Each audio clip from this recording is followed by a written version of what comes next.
जय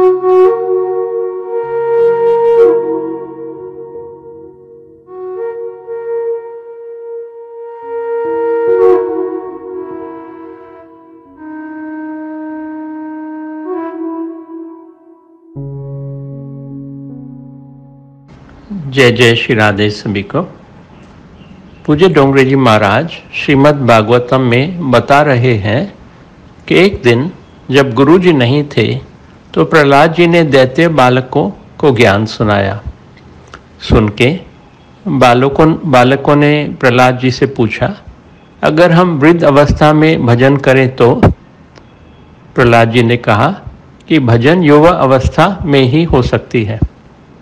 बुढ़ापे में शरीर दुर्बल हो जाता है और भक्ति नहीं हो पाती।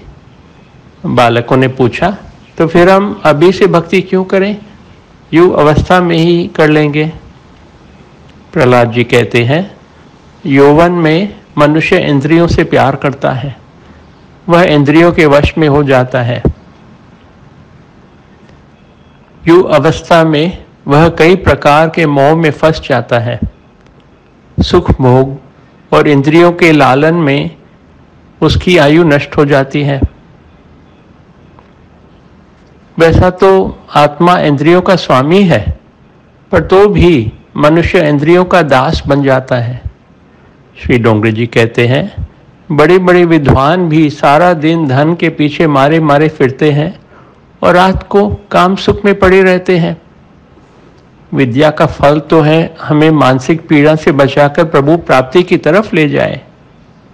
विद्या का फल ये तो नहीं है कि बस धन कमाते रहें और उसके साथ जो दुनिया झूठी इज्जत देती है उसमें ही खुश रहें। दैत्य बालकों ने पूछा, हम परमात्मा को प्रसन्न कैसे करें? प्रहलाद ने कहा, सभी में एक ही परमात्मा का दर्शन करो।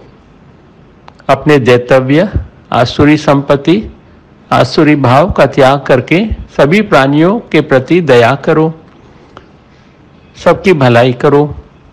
इसी से भगवान प्रसन्न होते हैं। जगत को प्रसन्न करना बहुत कठिन है, पर कृष्णा को प्रसन्न करना सरल है।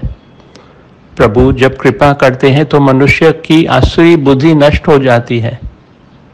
बालकों ने पूछा, हमें भगवान दिखाई तो नहीं देते, तो फिर उनकी आराधना हम कैसे करें? प्रहलाद जी ने कहा, भगवान का ध्यान करते हुए तुम तन्मय हो जाओ। जिसे जगत नहीं दिखता उससे ही भगवान दिखाई देते हैं। ये हम भी याद रखें। जय जय श्री राधे सभी को।